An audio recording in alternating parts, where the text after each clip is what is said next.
핵이 없다면 북한군은 괴멸당합니다. 우리가 작정을 하면 수일 내로 전쟁이 끝나지 않을까요? 김정은도 그거를 너무 잘 알고 있을 것 같은데. 한국군만으로도 괴멸시킬 수 있어. 김정은이 누른다? 자기네 패밀리 비즈니스를 그날 이제 상장 폐지하는 거예요. 근데 그런 상황이 올 수 있느냐? 김정은은 처음부터 핵을 포기할 생각이 없고, 그러니까 제가 보기엔 김정은이 좀 아둔하다고 생각하는 게, 김정은 입장에서는 그런 생각할 수 있죠. 비핵화 협정을 통해서 포기했었다가는 내가 정말 큰일 나겠다. 변화무쌍한 시장의 이슈를 두 분의 전문가와 함께 한 번 더 체크해보는 크로스 체크 시간입니다. 네, 오늘은 북한 관련된 이슈를 좀 한번 살펴볼 텐데요. 사실 우리가 또 북한을 잘 안다고 생각하지만 반대로 또 모르고 있는 곳이기도 합니다. 그래서 가장 북한 전문가이신 두 분 모시고 한번 우리 북한 이슈에 대해서 한번 알아보고 설명 들어보겠습니다. 네, 먼저 각자 간단한 소개 좀 부탁드립니다. 먼저 위원님 한번. 예, 안녕하세요. 통일연구원 석자연구원 조한범이고요. 네. 세계적인 북한 전문 유튜브 대동강TV를 운영하고 있습니다. 네. 구독, 좋아요, 좋아요 부탁드립니다. 알람까지. 네, 센터장님. 이영종입니다. 저는 그 한국국가전략연구원에서 북한연구센터장을 맡고 있고요. 한 30년 정도 북한을 취재하면서 한 50여 차례 북한을 다녀왔습니다. 오늘 여러분들과 즐거운 북한 이야기로 소통하겠습니다. 먼저 러시아의 대규모 파병한 이제 북한에 대한 좀 얘기를 좀 해봐야 될 것 같은데요. 현재 이게 가장 궁금하기도 합니다. 북한의 군사력이 어느 정도 수준인지. 우크라이나가 네. 처음에 북한이 갔을 때는 형편없다 그랬어요. 그러더니 북한군이 잘 싸운다. 러시아군보다 2배의 유력이 있다.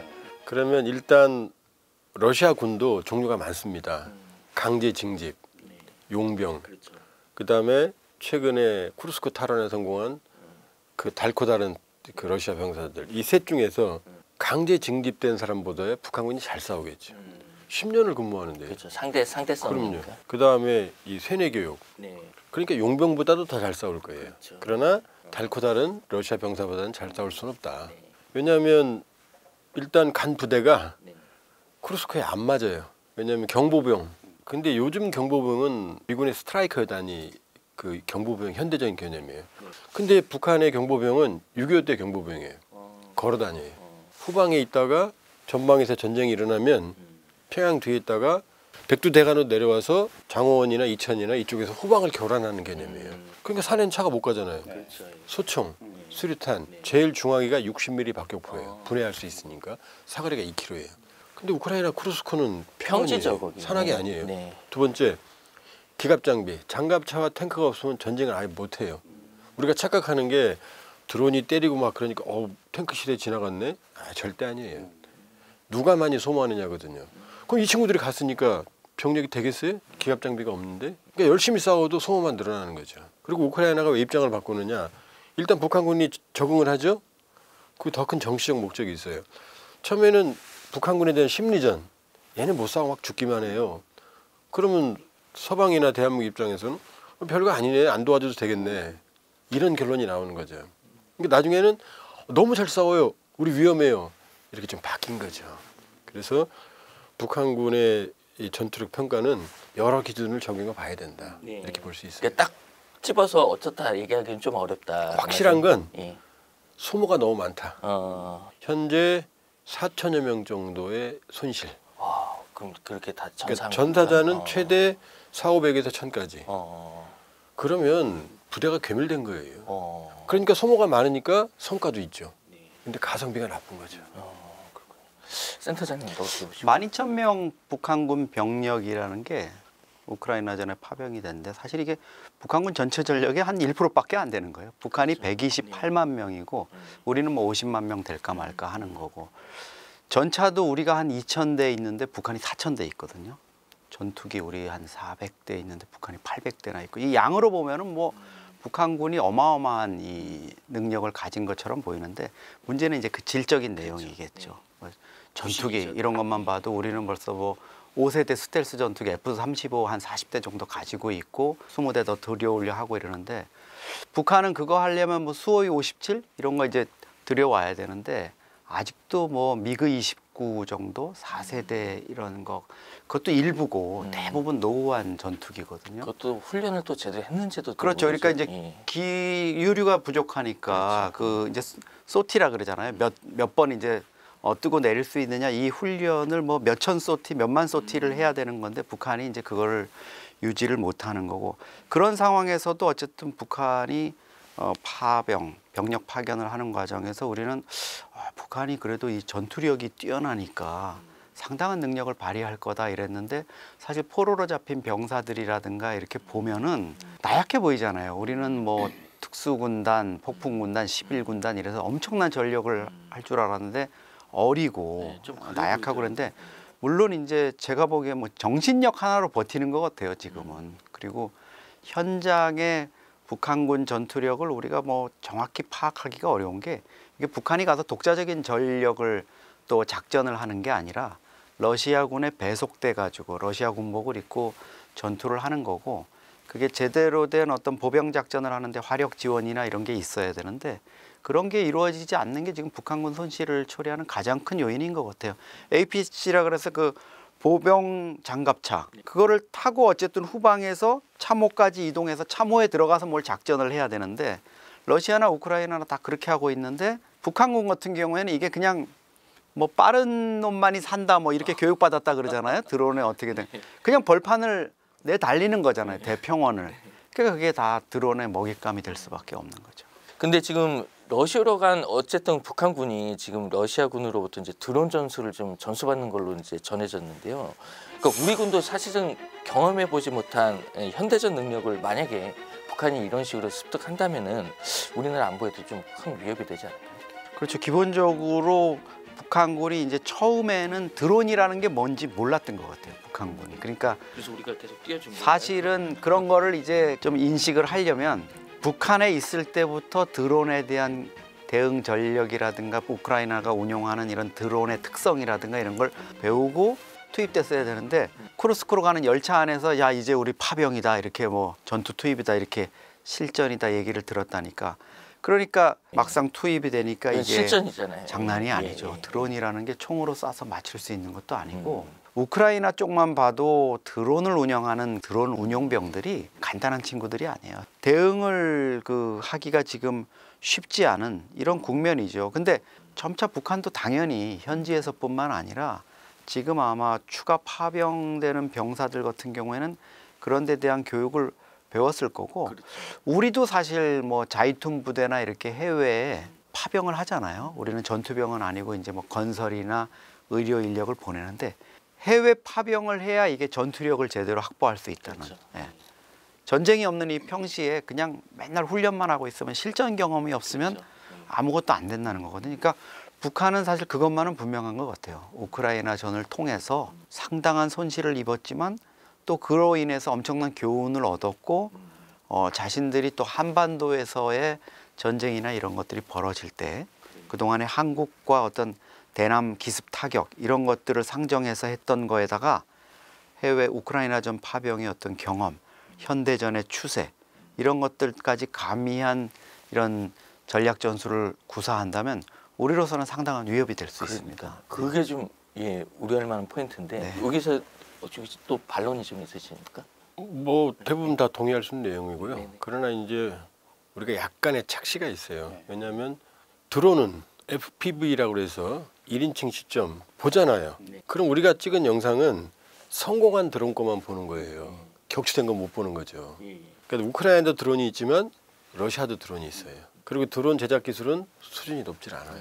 지금 보고 있는 그 드론 전쟁인 것처럼 보이지만 사실은 드론이 게임 체인저는 아니다. 첫 번째.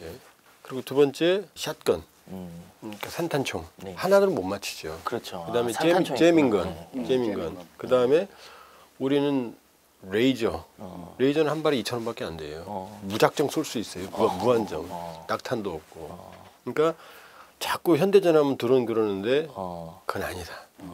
역시 우크라이나전 뚜껑을 열어보니까 러우 전쟁 누가 많은 포탄을 하루에 소비하느냐. 이건 지금 우리가 보는 건 소규모 접전이에요. 고지전처럼. 그러나 대규모 공세는 화력이 결정한다. 그게 자본하고 또 연결되는 거죠. 그렇죠. 네, 돈이 누가 있어요. 하루에 포탄을 많이 쏘느냐. 우크라이나가 제일 원하는 게 105mm 포탄이에요. 이걸 많이 쏘면 끝나는 거예요. 무제한 쏴버린다 그러면은 그냥 전쟁 끝나는 거예요. 두 번째, 탱크와 장갑차를 누가 많이 소비하느냐. 러시아가 뭐 여유가 있는 것 같지만 어느 정도 일이 있냐면 영화사에 있는 소품 기갑 장비가 한 50대 된다. 이걸 전선으로 보내겠다라는 얘기가 보도가 됐어요. 근데 그 소품이 언제 영화 찍는 거냐? 2차 세계대전 영화 찍는 거예요. 이게 현실이에요. 지금 현실입니다. 그러니까 현대전 경험은 아주 중요합니다. 드론보다. 이게 융합된 현대전을 북한군이 우리도 월남전 갔다 오고 나서 전력이 비약적으로 상승했거든요. 그 점에서는 상당히 우려할 만한 상황이다. 드론이 아니고 북한군 자체가 지금 정찰 총국장도 갔거든요. 정찰 총국장은 현대전을 다 보는 거죠. 현장에서. 적용하겠죠. 돌아오면.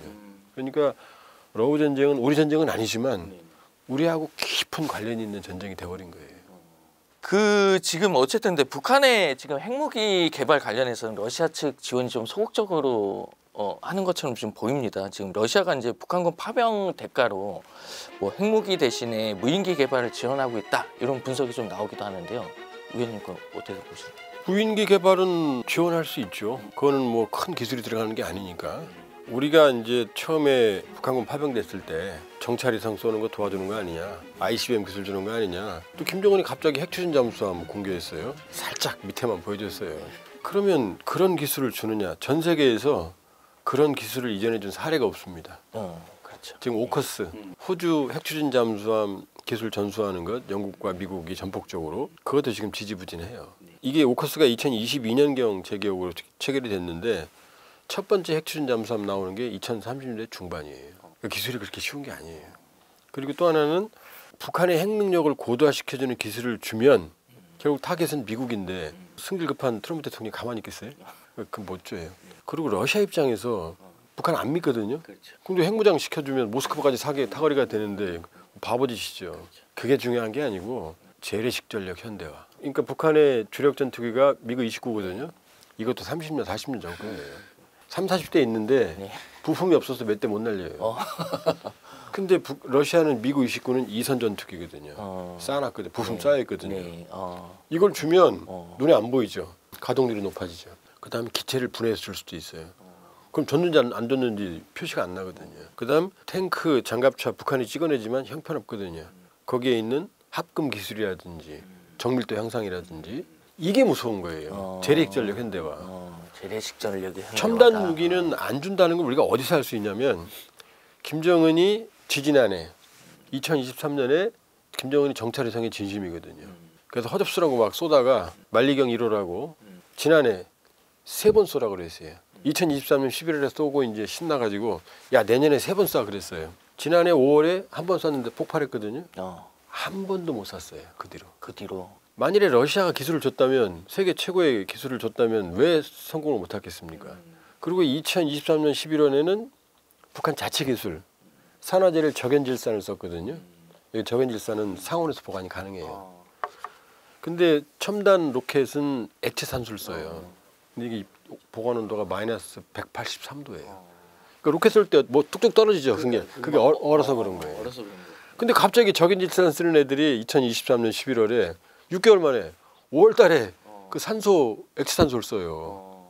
로켓도 바꾸고 위성체도 바꿨어요. 6개월 만에 어떻게 바꿔요? 러시아가 기술을 준 거죠. 근데 완전한 기술을 안 준 거죠. 옛날 구닥다리 기술을 준 거죠. 올라가서 터졌거든요. 찔끔찔끔 주는 네, 그들은 개선을 못 해요.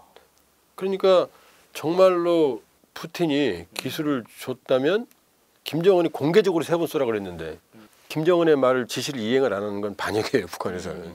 신용은 내야 되거든요. 한 번도 못 쐈거든요. 자기 기술이 아니니까 개량을 못 하는 거예요. 추가로 안 주니까 못 쏜 거예요. 그러니까 우리 뭐 입만 열면 사람들이 뭐 핵참추진 잠수함 기술 주고 어쩌고 저쩌고 아니다. 미국 전문가들도 북한은 그 기술 없다. 줘도 못 먹는다. 우리도요. 세계 최고의 기술을 가진 대한민국도 핵추진 잠수함을 지금부터 요입당해도 10년 이상 걸립니다. 그 부분이 되게 미스터리예요.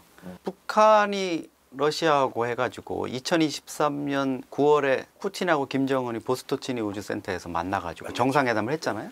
푸틴이 막 정상회담장 들어가기 전부터 우주기술 주겠다고 그랬죠. 얘기를 해서 실제로 줬으니까 이제 11월에 그동안 실패하던 거를 딱 성공을 했잖아요. 그러면 작년에 6월 달에 평양에서 북러 정상회담을 또 하고 포괄적 전략적 동반자 관계 해가지고 뭐 혈맹 관계가 지금 됐는데 그러면 북한이 그렇게 대규모 파병을 하고 이랬으면은 적어도 작년 정상회담을 하는 시점부터는 기존에 주던 정찰 위성 기술 정도는 북한이 원하는 만큼 계속 이렇게 뒷받침을 하고 거기에 뭐 플러스 알파로 더 현금으로 파병 대가를 주거나 다른 첨단 기술을 줘야 되는데 왜 김정은이가 3번의 실패를 하고 완전 그 망신. 북한 엘리트들이 뭐라 그러겠어요. 아니 저렇게 우리 장군님은 뭐 다 벗어가지고 주고 했는데 완전 망신. 뭐 한 번 원포인트 레슨만 해주고 그 다음에 이게 지금 이거 필드에 나가야 되는데 뭐 좀 다른 것도 가르쳐줘야 되는데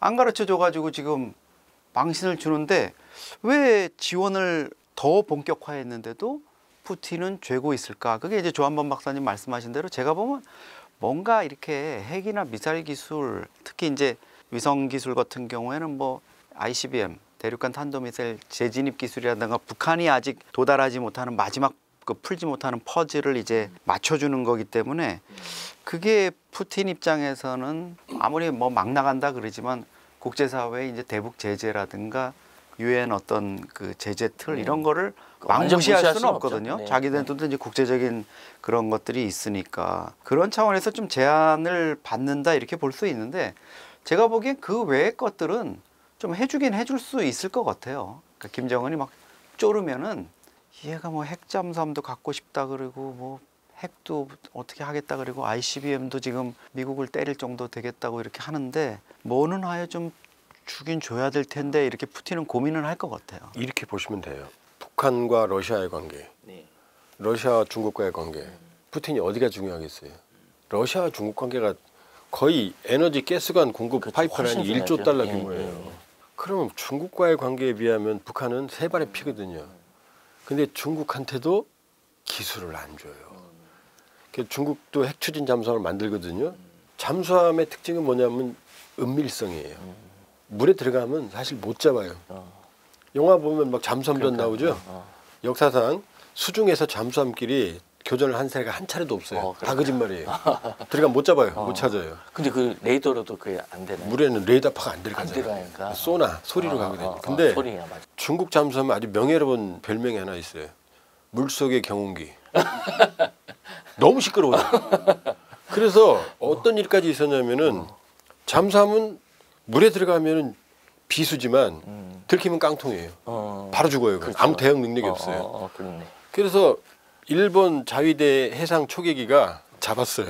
잡아서 너 나와. 안 나오면 쏘니까요. 죽으니까. 나와. 그걸 강제 부상이라고 그래요. 나야 나. 그리고 그냥 갔어요. 창피하게. 러시아가 기술을 줬으면 그런 일이 벌어지겠습니까? 두 번째, 중국이 랴오닝 항공모함 처음 그 우크라이나가 파는 거예요. 중국에다가. 자꾸 사람들이 착각을 하는데 우크라이나가 중국하고 무지하게 관계 좋아요. 우리 국민 일부는 중국을 그렇게 미워하면서 우크라이나도 좋아하는 기여서 우크라이나가 중국군 현대화에 어마어마하게 기여했거든요. 그 항공모함에 지금 함재기가 제대로 작동을 못해요. 엔진 추력이 딸려서 막 빌어요. 시진핑이 야 기술 좀 줘라. 지구상에서 엔진 기술 만드는 나라는 맨날 안 돼요. 근데 그 기술도 안 줘서 맨날 깡통 만들거든요. 잠수함 기술도 안 주고. 그런데 북한한테 그 기술을 줘요? 조금 파병했다고? 지금 어느 정도냐면 북한의 1달러당 상반기 8,400원이었거든요. 지금 2월 말 기준 2만 원이 넘어요. 러시아가 돈 줬으면 그런 일 벌어지겠어요? 왜냐? 루브라 결제에 합의했거든요. 루브라가 어디다 써요? 그 다음에 말씀드렸다시피 중국한테도 안 주는 기술을 얘한테 왜 주느냐? 그러니까 우리가 12,000명, 15,000명 파병했어. 그 다음에 무기 줬어. 많이 받겠지. 우리는 월남전에 거의 10여 년 파병했어요. 연인은 35만 명을 파병했어요. 최대 5만 명이 동시 주둔한 적이 있어요. 거기에 비하면 3발의 피죠. 그러니까 자꾸 뭐 그걸 주면 어마어마. 지금 제가 러시아 쪽에 듣는 얘기는 먹을 만치 줬답니다. 밀가루, 원유 이것만 줘도 값이 되는 거예요. 근데 김정은이 요거 준 다음에 어마어마하게 받길 바라는 거죠. 그럼 푸틴 입장에서는 아, 너 참 잘났어. 그래, 알았어. 아무튼 고마워. 고마워. 속으로는 됐지. 그 정도면 오버하지 마. 이런 상황인 거예요. 그렇구나.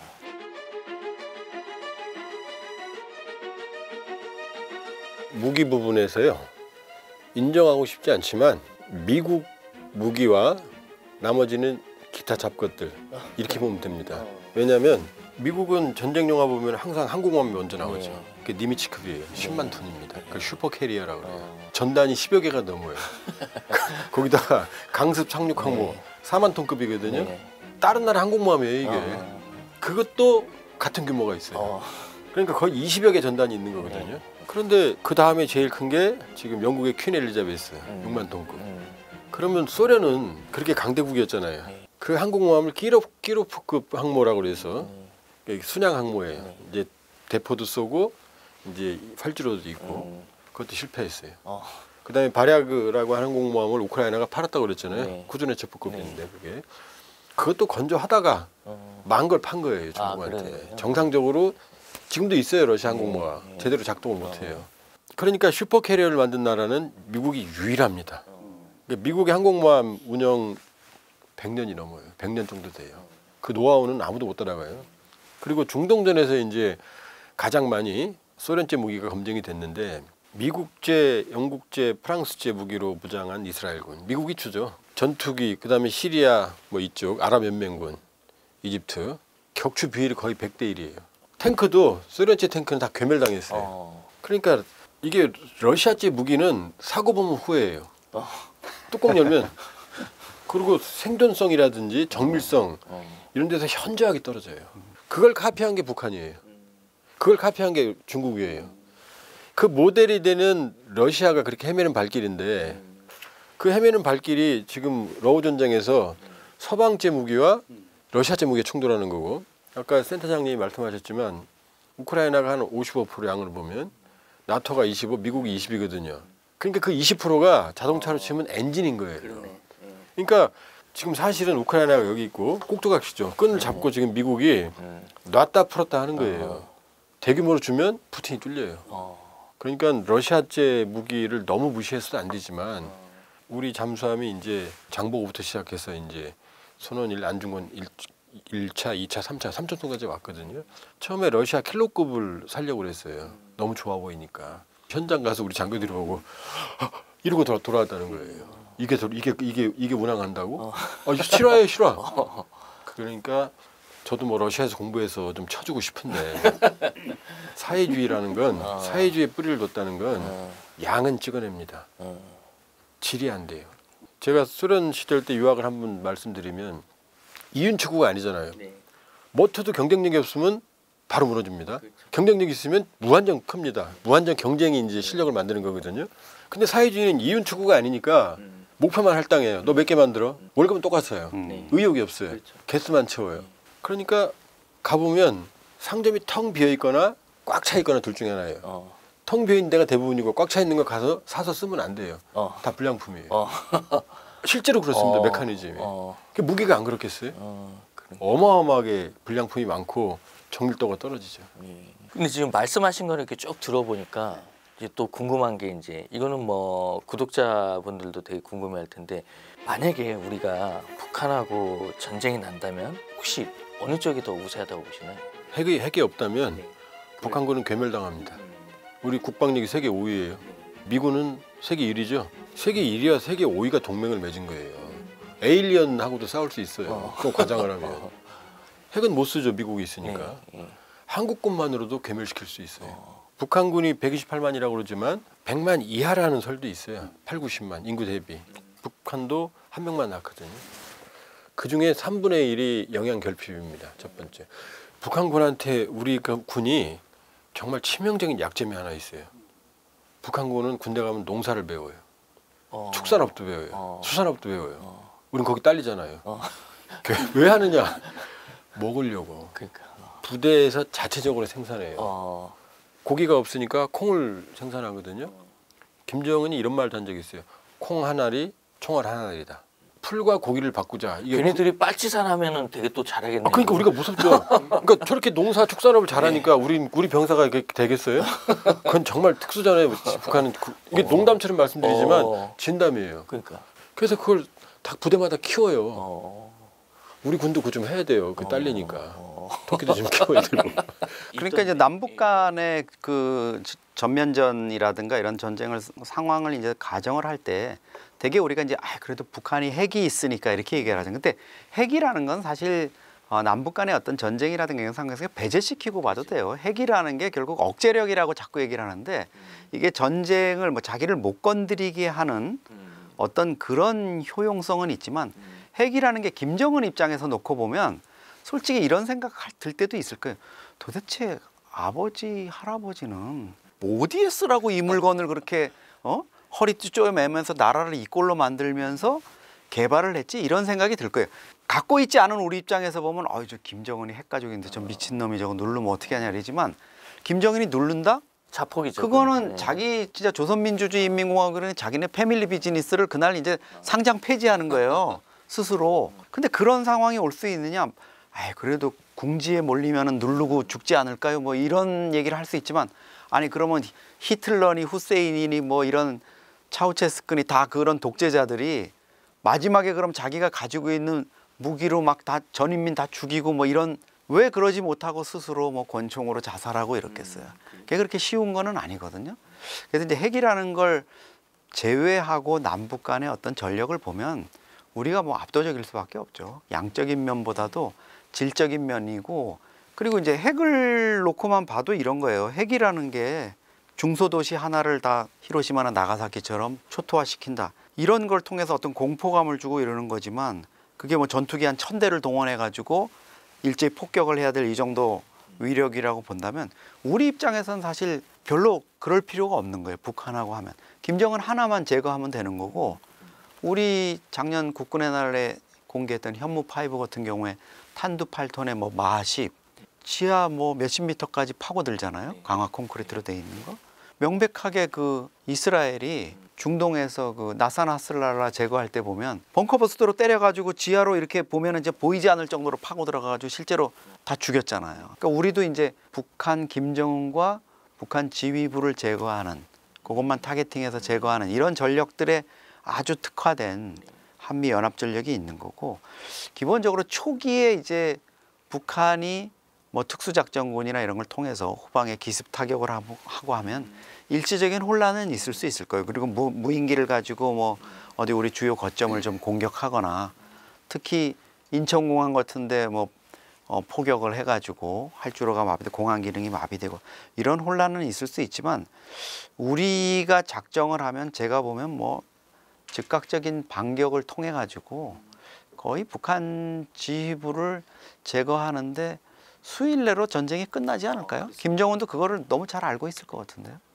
현대전은 제공권입니다. 지금 우크라이나하고 러시아는 서로 제공권이 없어요. 비행기는 안 나오잖아요. 그러니까 공중전은 안 하죠. 비행기가 없거든요. 쓸만한 없어서. 비행기들이. 그러고 보니까 미국은 어떻게 하냐? 걸프전 때 제공권을 일단 토마호크 미사일로 방공망을 제거합니다.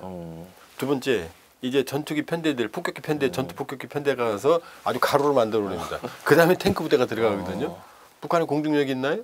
공중전력이 있나요? 없어요. 두 번째, 김정은이 지금 딜레마에 빠진 거예요. 핵무기의 저주에 빠진 겁니다. 핵무기는 빈자의 무기가 아니에요. 자꾸 사람들이 핵무기만 가지면 우크라이나가 핵만 포기 안 했어도 우크라이나는 핵을 유지할 능력이 안 됐어요. 돈도 안 되고. 미국이 1년에 핵무기 유지에 쓰는 돈만 대략 400억 달러입니다. 지금 김정은이 막 핵잠수함 보여주고 그러죠. 그게 다 핵무기 유지와 관련되는 거예요. 2023년 9월에 북한이 로미오급 잠수함, 그거 30-40년 된 거예요. 그 물속의 경운기가 아니라 그거는 아마 물속에 꽹가릴 거예요 아마. 얘를 개조해가지고 여기다가 엔진은 디젤 엔진인데 여기다가 핵미사일, SLBM을 싣는 함교를 만들었어요. 그리고 그걸 전술핵 공격 잠수함이라고 공개했거든요. 근데 이거는 운항 첫날 기울었어요. 오래 합참이.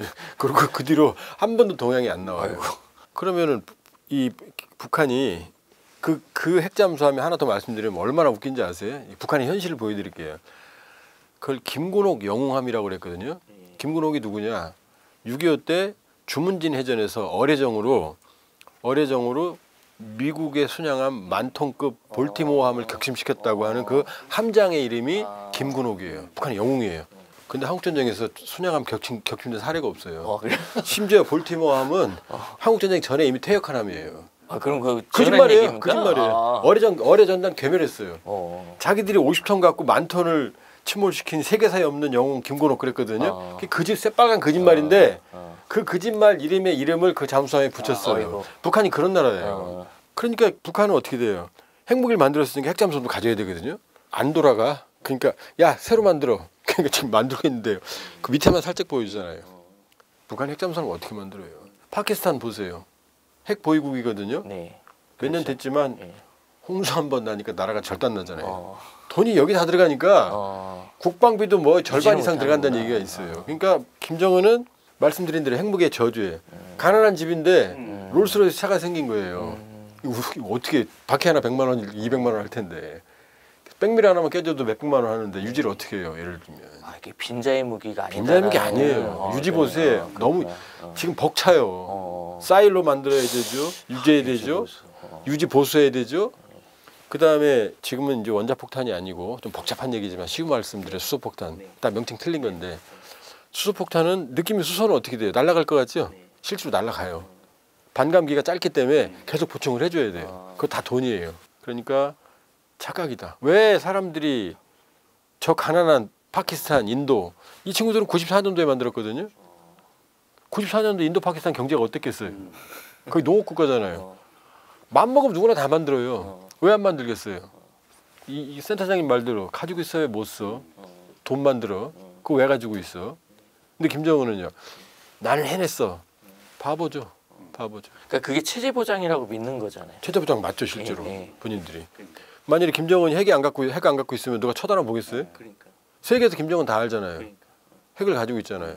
그러니까 아마 김정은이는 지금 스스로 아마 그 정신력으로 버티고 있을 거예요. 스스로 막 하면서 야, 핵 갖고 있기를 잘했다. 저 우크라이나 꼴 봐라. 핵 내놓으니까 저런 꼴 당하지 않냐. 시리아 뭐 리비아도 그랬지 않냐 이러면서 할 텐데 돌아서면 뭔가 그 가슴 속에 뭔가 허전함이 있을 거예요. 그리고 이제 사실 김정은하고 오빠의 입 역할하는 이제 김여정의 대남 담아 보면 아주 뭐 저주에 가까운 이런 또 쌍스러운 표현까지도 나오잖아요. 그런 어떤 대남 적대감이 자기네들이 뭐 근래에 이렇게 생긴 게 아니라 사실은 저는 10대 시절 어릴 때부터 스위스 베른 국제학교에서 유학하는 과정에서 저는 생겼다고 봐요. 그때 그 빅터 차가 쓴 임파서블 스테이트라는 책에 보면 이제 당시에 수집된 정보를 통해 가지고 많은 얘기가 있는데 김정은이 다니던 그 클래스에 사실은 우리 한국의 상사 주재원이라든가 외교관 자녀들도 있었고 그래서 뭐 대사도 왔었다는 거 아니에요? 학예회나 이런 거 할 때 그 뭐 북한에서 온 꼬마로 그때는 그냥 알고 있었으니까 너희 부모 엄마 아빠는 어디 계시니? 그러니까 우리 엄마 아빠 없어 이러면서 뭐 뛰쳐나가고 그리고 결정적인 거는 제가 보면 그 한국 여학생 제가 지금 찾고 싶어요. 김정은이가 그 같이 다니던 한국 여자애 하나를 짝사랑을 한 거예요. 그래서 여자애가 이제 혼자 그네를 타고 놀고 있으니까 조용히 가가지고 내가 너 밀어줄까 이런 거예요. 그때 아마 그 여학생이 그래 나는 너가 그네 밀어주기를 기다리고 있었어 밀어줄래 이래서 가까워졌으면 김정은이가 지금 우리하고 엄청 잘 지냈을 거예요. 왜 그랬어? 근데 그때 이 여학생이 싫어 밀지 마 난 너 싫어 이랬어요. 아이고. 왜 그랬어? 아니야 그래도 밀어줄게. 김정은이가 한 번 더 들이댔는데 여학생이 이제 뭐라 그러니까 얘가 그네를 확 밀쳐서 여학생을 떨어뜨리고 가버렸다고. 상당히 마음의 열등감이나 뭐 이런 상처가 그 여자분 찾아서 그 여학생하고 남북관계에 책임을 물어야 돼. 그래서 그런 어떤 그 본인이 그 당시에 느꼈던 어떤 한국의 발전상이라든가 이런 거 사실 뭐 스위스의 상사 주재원이나 이렇게 나갈 정도면 또 괜찮은 분들일 거 아니에요? 그런 거 그리고 걔가 이제 철 들면서 방학 때 뭐 북한에 와서 봤을 때 그런 현실 이런 걸로 보고 그 이후에 본인이 보면서 많은 그런 그 마음의 상처 이런 것들이 지금 좀 표출되고 있는 것 같아요. 원래 핵을 가진 사람들은 조용히 있어요. 전략적 모호성으로. 왜냐면 남들도 다 가지거든요. 어차피 쓰지도 못하거든요. 푸틴도 언제 핵해요. 전선이 밀릴 때. 핵은 조용히 가지고 있고 그냥 있으면 되는 거지 무서워하는데 얘네들은 입만 열면 어떻게 해요. 핵 그러잖아요. 우리도 한다니까요. 강아지들이. 그러니까 그건 불안하고 초조하고 나 이거 있으니까 건드리면 안 되지. 알지? 그렇지. 나 무서워. 이렇게 얘기하는 거죠. 제가 이번에 이제 저 계엄 터지기 전에 북한의 그런 이제 모습들, 철로를 끊고 약간 방어벽 쌓듯이 했었던 그런 모습들이라든지 여러 가지 정황을 보니까 제가 든 생각은 북한은 전쟁하면 진다는 거를 스스로 너무 잘 알고 있구나. 그래서 전쟁하기 싫어하는구나라는 거를 싫어하는 게 아니라 무서워하는구나. 그걸 느꼈습니다. 일단은 지금 우크라이나 지금 종전 협상을 좀 보고서 이게 있으면 북한은 핵을 더 포기하지 않을 것 같다. 이런 또 느낌이 듭니다. 이제 북한 측 입장에서 김정은은 이번 러우 전쟁터에서 어떤 생각을 하고 있을까요? 사실 이제 우크라이나 같은 경우에는 1,700개의 어떤 핵하고 200개의 그 ICBM이 있었잖아요. 그래서 이제 소련 체제가 해체되면서 엄청난 핵을 떠안게 됐는데 사실 그 뭐 감당하기도 어려웠겠지만 그걸 이제 갖고 있는 어떤 부담이라든가 이런 것들도 사실 국제사회 압박도 있었어요. 그 핵을 너희가 뭐 제대로 간수 못하니까 관리 능력이 없으면 이게 테러리스트나 뭐 이쪽으로 우리가 그렇죠. 영화에서 보듯이 넘어가면 이제 이게 컨트롤이 안 되니까 야, 너 핵 포기하면 우리가 너 안전 보장해 줄게. 이래서 이제 그 1994년 12월에 부다페스트 협정을 맺지 않습니까? 근데 그게 이제 강제 규정이 아니다 보니까 사실 우크라이나가 만약에 힘이 엄청나게 있다면은 포기하는 조건으로 자기가 힘이 있으면 사실 뭘 내주는 조건으로 어마어마한 보장을 받을 수 있지만 그렇지 못하면 사실 내주는 형식이 되잖아요. 그런 식으로 이제 된 거예요. 그리고 리비아도 사실 또 다른 방식의 어떤 핵 포기 프로세스를 통해 가지고 이제 비핵화 과정을 겪고 이랬는데 공교롭게 이제 리비아의 가다피 체제는 붕괴했고 대표적으로 그다음에 우크라이나는 이제 러시아의 침공을 때문에 이런 문제를 겪고 있는데 김정은 입장에서는 그런 생각할 수 있죠. 야, 핵 이거 결국에는 포기하지 비핵화 않을까. 협정을 통해서 포기했었다가는 내가 정말 큰일 나겠다. 우리 체제라는 게 이게 뭐 미국이 그냥 핵만 없으면 한미가 녹여 먹을 수 있는 이거구나 하면서 상당히 자기가 좀 핵을 가지고 있는 이런 거에 대한 어떤 당위성 이런 것들을 지금 관영 매체라든가 이런 걸 통해서도 하고 있어요. 그리고 자기도 아마 그동안에 이런 핵을 갖는 과정에서 여러 가지 어려움을 겪었던 것들 이런 것들에 대한 아마 스스로 좀 위안을 삼고 있을 거예요. 그리고 김정은 입장에서는 뭐 환경이 괜찮죠. 지금 북한 비핵화라는 어떤 슬로건 우리가 한 20-30년 동안 국제사회하고 공유해 왔던 이런 슬로건이 사실 비핵화가 좀 어렵지 않느냐. 국내 많은 전문가들도 이렇게 되면서 그게 이제 명분상의 슬로건으로만 비핵화 외교의 어떤 그냥 캐치프레이즈로만 남는 이런 상황이 올 수가 있습니다. 그리고 1월 20일 날 트럼프가 취임사에서 북한을 뉴클리어 파워라고 핵 보유국인 것처럼 이렇게 언급을 했다가 그 뒤에 다시 트럼프 행정부의 관리들이 이걸 수습을 했잖아요. 우리 트럼프 2기 행정부에서도 비핵화 원칙은 분명하고 이것이 우리 국제사회와 공유하는 원칙이 될 거다 이랬는데 트럼프가 이번에 또 북한을 이제 뉴클리어 파워라고 다시 한번 얘기를 하면서 잘 지는 게 좋다. 그리고 막 순서는 뒤죽박죽이에요. 자기의 업적을 이제 부각시켜야 되니까 마치 자기가 뭔가를 해줘가지고 북한에 도발이 없었고 우리 평창 동계올림픽 2018년 그것도 엄청 잘 된 것처럼 사실은 평창 동계올림픽이 열리고 나서 정상회담을 하고 싱가포르, 하노이 이렇게 간 건데 트럼프는 뭐 그런 거 따지는 사람이 아니에요. 막 해서 자기가 잘 됐고 자기 포장을 엄청 잘하잖아요. 힐러리가 됐으면 뭐 핵 전쟁이 일어났을 거고 뭐 이렇게 하는 거예요. 그런 부분에 대해서 이제 김정은은 상당히 스스로 안도를 하고 있지만 여전히 제가 보면 핵이라는 게 이거를 가지고 얼마만큼 내가 대미 협상이라든가 이런 걸 할 수 있을까. 그리고 정말 이게 하노이에서 자기가 맛봤던 그런 굴욕, 당혹감, 트럼프한테 뒤통수를 맞는 이런 것들이 다시 없을 정도로 이 핵카드를 가지고 내가 미국과 잘 갈 수 있을까. 트럼프의 마음이 진심일까. 이런 것들은 계속 의심을 할 것 같아요. 그럴 것 같아요. 이 부분에서 어떻게 위원님은 우크라이나 전쟁은 김정은한테 별 영향을 못 줄 거예요. 못 줄 거예요. 핵에 대해서는. 왜냐?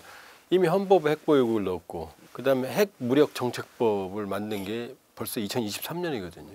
그러니까 김정은은 처음부터 핵을 포기할 생각이 없고 그러니까 제가 보기엔 김정은이 좀 아둔하다고 생각하는 게 아둔하다면 기분 나쁘니까 머리가 좀 나쁘다고 생각하는 게 김정일, 김일성이 머리가 나빠서 핵을 안 가졌을까요? 그러니까 김정일은 핵을 개발하는 단계에서 협상을 하려고 그랬어요. 북한 핵실험 6번 했거든요. 김정은 시기에 4번 합니다. 2009년 후계자 때까지 치면 5번이에요. 그러니까 김정은 이렇게 생각한 거죠. 아버지, 할아버지는 좀 바보야. 뭐 가지면 힘이 세지는데.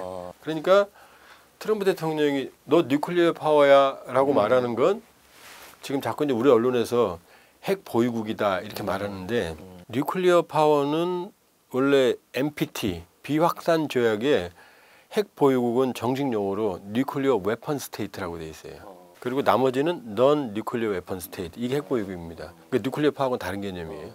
그러니까 뉴클리어 파워는 그냥 너 핵 좀 뭐 무기 같은 거 가지고 있지 이 얘기지. 뉴클리어 웨펀 스테이트는 국제사회가 동의한 거예요. 너 핵 가지고 있고 다른 나쁘게 쓰면 안 되고 그러니까 우리 안 가질 거니까 너도 지켜. 합법적인 거예요. P5입니다. 미국, 영국, 프랑스, 중국, 러시아 유엔 안보리 상임이사고 국제 깡패들이죠. 지들만 가지고 있으니까. 근데 뉴클리어 파워는 그 개념은 아니에요. 그러니까 트럼프가 김정은이 이제 나 핵 가진 거 형이 인정해 줘야 돼. 조금 내놓을 수 있어 이 생각인 거고 트럼프 대통령은 어디로 튈지 모르지만 만일에 그래버리면 첫째 우리가 가만히 있겠어요? 북한 핵 인정해주면 우리 지금 굉장히 높아요. 자체핵 무장론이. 자체핵 무장론의 특징이 뭔지 아세요? 진보와 보수의 차이가 거의 동일하게 나와요. 우리 여론조사 하면서 갈리잖아요. 그다음에 만일에 트럼프 대통령이 북한 핵을 부분이라도 인정해 준다면 거의 최고조로 올라갈 거예요. 국내 정치의 지도자들이 발목 잡히면 외교는 신경 안 써요. 왜냐면 국내에서 집권해야 되니까. 그럼 시도할지도 몰라요. 일본도 하려고 그래요. 대만도 하려고 그래요. 이란은 당연히 해요. 핵질서가 깨져요. 그러니까 김정은은 가지고 협상하려고 그러고 미국은 안 되지. 미안하지만 다 내놔야겠어. 이게 지금 충돌하는 상황이거든요. 그러니까 시간은 누구 편이냐? 트럼프 편이에요. 북한의 경제는 지금 최악의 수준이고 북러 밀착해봐야 얻은 건 없고 북러가 밀착하니까 중국은 의심하거든요. 저것들 봐. 그러니까 북중 관계가 악화 최악이에요. 최악이니까 지금 좀 개선해 보려고 지금 움직임이 나타나거든요. 그러니까 북중 경제 관계가 악화해요. 그러니까 이게 악순환의 고리를 형성하는 거거든요. 핵무기에는 계속 자원이 들어가요. 김구렁 만들었지만 돈만 날리고 안 돌아가. 핵추진 잠수함 또 얼마나 많은 돈을 여기다 쓰겠어요. 인민군은 30%가 굶고 있는데 그 돈이 애들 밥이나 먹이죠. 그러면 내구력은 점점 마오쩌둥이 권력은 총구에서 나온다고 그랬거든요. 끝은 비참하게 끝나잖아요. 강청 부임부터 시작해서 대혁명, 문화대혁명, 대약진운동 거의 수천만 명 굶어 죽잖아요. 그 뒤로 어떻게 했어요? 등소평, 덩샤오핑. 덩샤오핑 생각은 뭐냐? 권력은 지갑에서 나온다. 광에서 나온다. 성공했잖아요. 지금. 북한은 아니에요. 지금. 권력은 총구에서 나온다고 붙잡고 있거든요. 그 끝은 모든 독재는 붕괴합니다. 비참하게 끝나죠. 저도 이제 김정은이 좀 걱정이 되는 게 미국 대통령이라는 그 파워나 뭐 진짜 아우라만 가지고도 김정은이 상대하기 힘들잖아요. 근데 이게 어떤 협상이라든가 뭐 이런 테이블에서 게임이 안 되는 사실 체급이 게임이 안 되는 게임이에요. 그리고 트럼프의 경력 중에서 저는 제일 주목하는 게 트럼프가 사실은 한 6년 뭐 이렇게 자기 이름으로 TV쇼를 했어요. TV쇼를 그렇게 오랫동안 진행했다는 건 뭐냐면 이 시점에 어느 게스트를 불러야 내 쇼가 제일 높은 시청률과 흥행을 할 수 있다는 걸 동물적으로 알고 있는 거고 그리고 결론은 뭐냐 그 쇼에 아무리 그 게스트가 각광을 받고 주목을 받더라도 그 쇼의 주인공은 나래야 되는 거예요. 트럼프 쇼니까. 근데 그거를 트럼프는 너무 잘 알고 있고 거기다가 부동산 재벌이잖아요. 넷플릭스의 그 트럼프가 젊을 때부터 성장해 오는 과정을 보면 그 애틀란틱 시티에다가 뭐 카지노 투자해가지고 짓고 이런 거 보면 어마어마하게 공격적인 투자를 해가지고 그 트럼프의 아버지 그 재벌도 놀랄 정도로 야 이거 안 돼 이러는데 해가지고 결국은 성공을 하잖아요. 트럼프가 지금도 저는 그런 것 같아요. 취임식 날 김정은한테 너 대단한 콘도 능력을 갖고 있더라. 너 동해안에 어마어마한 해안을 갖고 있어. 마치 자기가 강원도 원산에 지금 김정은이가 해양 뭐 단지 지어놨는데 지금 텅텅 비어 있는데 마치 제2의 마로라고라도 거기다 하나 지어서 미국이 관광객들 보내가지고 막 어마어마하게 하고 트럼프 월드타워 막 짓고 이럴 것 같은 바람을 잡고 있잖아요. 그리고 너 정말 난 너랑 잘 지내고 싶어. 핵을 가지고 있어. 넌 정말 대단해. 이런 띄우는데 김정은이가 지금 물론 한 번 좀 뒤통수 맞고 불에 대었으니까 약간 무서워하겠지만 저는 결국은 김정은이가 또 말려 들어갈 것 같아요. 그럴 수밖에 없는 또 구조가 되는 거고. 그래서 이게 뭐 우리가 비핵화 이게 혹시 북미 정상회담 김정은하고 트럼프가 다시 만나면 우리가 엄청나게 어떤 어려운 상황이 되고 이렇게 생각을 하는 분들도 있는데 저는 조금은 더 희망적으로 보고 있습니다. 우리나라 한국의 핵무장 필요성에 대해서 아까 전에도 잠깐 언급하셨지만 그거에 대해서는 좀 어떻게? 저는 핵무장 얘기가 많이 나오고 뭐 자체 핵무장 아니면 전술핵 반입 그다음에 잠재적 핵능력 보유 이렇게 아마 3가지 정도로 나눠지는 것 같은데 저는 개인적으로는 논의 자체가 무의미하다 이렇게 생각을 하는 입장이에요. 그리고 특히 자체적인 핵무장이라는 거는 여러 가지 대한민국이라는 지금 우리가 뭐 OECD 국가고 뭐 이런 또 K-팝과 K-문화를 해외에 이렇게 하고 반도체, 자동차, 뭐 조선 이런 것들을 우리가 다 포기한다면 저는 우리가 핵 가질 수 있다고 봐요. 뭐 한미 동맹이라든가 이런 거 다 떠나서 우리가 그냥 오로지 북한처럼 핵만 갖겠다. 근데 그런 것들을 다 누리면서 핵도 갖고 싶다? 이거는 저는 뭐 국제 원자력 기구가 그 하고 있는 어떤 핵 통제라든가 국제적인 그 시스템 이런 걸로 봐서 불가능하다 보고 잠재적 핵능력 보유 이거는 저는 더 무책임한 것 같아요. 잠재적으로 우리가 임의의 그런 핵물질을 추출해가지고 다 갖고 있다가 북한이 뭐 또 아니면 이렇게 핵이 진짜 우리가 임박해서 안보에 위협이 된다 이러면 그때 후다닥 만들어서 뭐 한다? 후다닥이 그게 뭐 그렇게 핵무기가 후다닥 되는 문제는 아닌 것 같고요. 전술핵 반입 정도는 제가 보면은 뭐 상당히 미국과의 어떤 협상 카드 이런 걸로 쓸 수 있고 이런데 사실은 그 바이든 행정부 때도 윤석열 행정부 초기에 이제 우리가 자체적인 핵무장이라든가 이런 카드를 막 써가지고 겨우 한 게 뭐 한미 핵협의 그룹 이 정도로 했지만 그것도 사실은 말뿐이고 실제로 우리가 뭐 미국의 핵을 정책 또 미국의 핵을 어떤 그 쓸 수 있는 어떤 결단을 하는 이런 과정에서 어떤 영향도 미칠 수 없는 거였거든요. 그래서 저는 핵 문제를 심정적으로는 저는 이해는 하는데 북한의 핵이 저렇게 되고 북미 간에 또 핵을 해가지고 혹시 북한 핵을 인정해주면 우리는 뭐 낙동강 오리알 되느냐 이러는데 현실적으로 저는 비핵화 정책을 계속 걸면서 부단히 어떤 북한 핵의 부당성이라든가 이런 것들을 해나가는 거 말고 다른 어떤 자체 핵 개발을 통해서 뭘 한다 이런 거는 저는 현실 가능하다고 보지는 않습니다. 어떻게 생각하십니까? 이제 뭐 동의는 하면서도 약간 다른 부분이 있는데요. 자체 핵무장은 할 수 있어요. 그 NPT 비확산 조약의 10조에 보면 회원국이 비상 상태에 처하게 되면 탈퇴할 수 있다 이렇게 돼 있어요. 우리가 비상 상태거든요. 우크라이나도 사실 러시아 핵 위협하면 우리 비상 상태라고 선포하면 그만이에요. 그런데 우리가 핵무장을 하면 능력도 있고 의지도 있는데 국제 핵 질서가 깨지거든요. 그러니까 아까 말씀하신. 그럼요. 그러면 용납 안 하죠. 네. 두 번째 전술핵 들어오면 좋은데 미국이 쓸 전술핵이 지금 없어요. 미국도 충분하지가 않아요. 다 폐기했기 때문에. 그럼 잠재적 핵력량 구축 이거는 사실은 만지면 만질수록 커져요. 말하지 말아야 되는 건데 이미 다 이제 국민들이 들으셨는데 뭐냐면 핵무기를 만들려면 3가지가 필요해요. 핵물질 이게 있어야 될 거 아니에요. 네. 이게 화약이니까. 그다음에 운반 수단 이거 미사일이에요. 이건 우리 대한민국 미사일은 세계 최고 수준입니다. 가격은 싸면서 정밀도는 미국보다 더 나아요. 그다음에 핵물질은 터뜨리려면 기폭 장치가 필요해요. 근데 핵물질은 이게 핵물질이다. 왜냐하면 나가사키에 떨어진 게 플루토늄탄은 한 5kg 정도밖에 안 썼어요. 요만큼밖에 안 돼요. 그 플루토늄 갖다가 망치를 두들기고 불로 지지고 용광로에도 안 터져요. 이걸 분열시키려면 어마어마한 기폭 장치가 필요하거든요. 자, 우리 미사일은 선진국이에요. 이미 있어요. 그 다음에 기폭 장치는 우리가 또 화약 선진국이거든요. 탄약. 이걸 응용하면 충분히 이미 기술 수준 넘었어요. 그 핵물질만 없거든요. 그러면 핵물질 중에 수소폭탄은 이중수와 삼중수를 결합하는 거예요. 융합인 거죠. 예, 삼중수소가 있어야 돼요. 태양이 핵융합이에요. 예. 이중수와 삼중수를 결합하면 이중수소는 핵에 양자가 2개거든요. 그리고 이제 삼중수소는 3개예요. 그렇죠. 그러면 양자 하나, 중성자 하나. 그다음에 삼중수소는 양자 하나, 중성자 두 개거든요. 그럼 이 두 개를 결합하면 양자 두 개, 중성자 두 개가 헬륨이에요. 아 그렇죠. 위로 올라가는 예. 거죠. 예. 그럼 중성자 하나가 남잖아요. 그렇죠, 예. 이 두 개가 강제로 융합하고 하나는 튀어나가요. 이게 융합이에요. 요럴 때 천문학적인 에너지가 발생을 해요. 엄청나요. 융합할 그게. 때. 근데 이 융합을 하려면 자연계에서는 불가능해요. 고온이 필요해요. 엄청난 거. 예, 원자폭탄. 그러니까 핵 분열탄이 터졌을 때 고온이 발생해요. 아, 그러니까 수소폭탄의 기폭장치는 원자폭탄이에요. 아, 쉽게 말하면. 그렇구나. 히로시마에 나가사키에 떨어진 거는 뭐냐? 융합탄이 아니고 어, 지금 미국, 영국, 그는 프랑스, 핵 중국, 분열을 러시아는 하는 다 거죠. 융합탄이에요. 예. 어마어마하게 크니까. 예. 단위가 메가톤이에요, 100만 톤. 근데 히로시마, 나가사키는 분열탄이에요. 예. 때려서 핵이 고속도로 분열하는 거예요. 100만 분의 몇 초 안에 분열해요. 그러면 히로시마에 떨어졌던 거는 고농축 우라늄.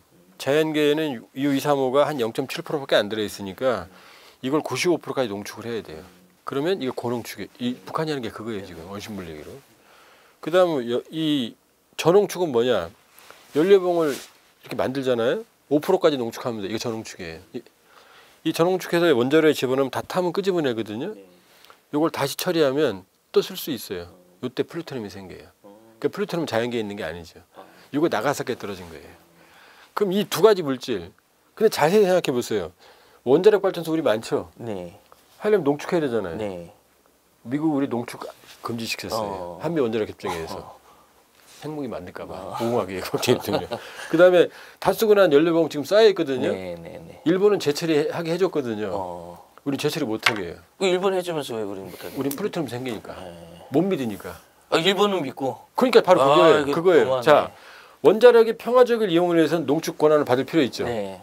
근데 더하면 핵물질이잖아요. 그다음 쌓여 있는 연료봉 처리해야 될 거 아니에요. 지금 쌓여 포화 상태예요. 이 재처리 안 하 지금 고준위 방패장. 그럼요. 그거 어디다가 없어요 지금. 어디다가 한다는 거예요? 경주에 있는 건 저준이에요. 저준위. 옷 이런 거. 그렇죠. 고준위 방패장 필요하거든요. 네. 근데 이거 재처리하면 시간을 벌 수 있어요. 그렇지. 그러니까 우리는 평화적인 목적으로 우리 평화적으로 농축 우리가 원자력 선진국인데 농축 좀 못해?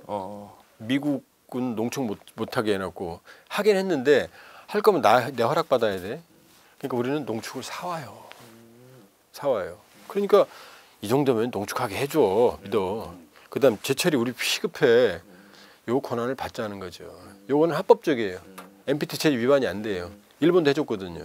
그러니까 그 정도는 해놓으면 자꾸 이제 뭐 외국에서도 그러고 우리가 핵무장하는데 뭐 6개월이다 몇 개월이다. 아 마피아한테 사오면 하루면 되죠. 블랙마켓에서. 이렇게 보시면 돼요. 지금은 맨 모래밭이에요. 여기서 자동차 만들어 못 만들잖아요. 근데 농축과 재처리 권한을 만들면 모래밭에 트랙터 공장, 경운기 공장, 자전거 공장, 오토바이 공장이 있는 거예요.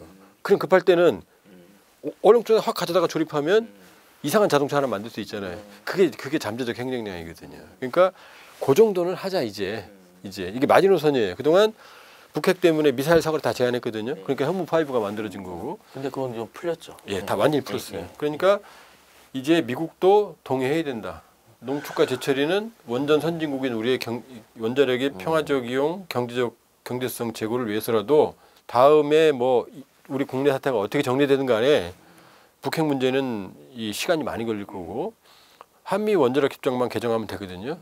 일본도 했는데 말이 안 되잖아요. 그건 반드시 받아내야 된다. 좌파 정권이든 우파 정권이든 누가 되든 그건 받아야 된다는 게 제 신조입니다. 그러니까 어차피 그 재처리를 하려면은 우리가 자꾸 잠재적 핵 역량이라든지 핵 무장이라든지 이런 얘기가 안 나와요. 그러니까 이제 사실은 저도 그런 얘기를 많이 했는데 하도 답답해서 근데 이제 자꾸 만지면 커져요. 그냥 우리 원자력 평화적인 거야. 우리 약속 지킬 거야. 라고 도장 찍고 그냥 받으면 돼. 이제 핵무장 얘기 할 필요 없어요. 핵무장 얘기를 구태여 되지도 않는 얘기를 할 필요도 없겠네. 네, 오늘 북한에 관련된 아주 이슈를 뭐 이제 군사 아니면 경제, 문화, 체제에 관련된 아주 다방면으로 좀 얘기를 들어봤고요. 저도 오늘 북한에 대해서 조금 오해했었던 면도 좀 풀리는 것 같고 조금 더 실상을 알게 돼서 되게 뜻깊은 시간이었습니다. 예, 수고 많으셨습니다, 두 분.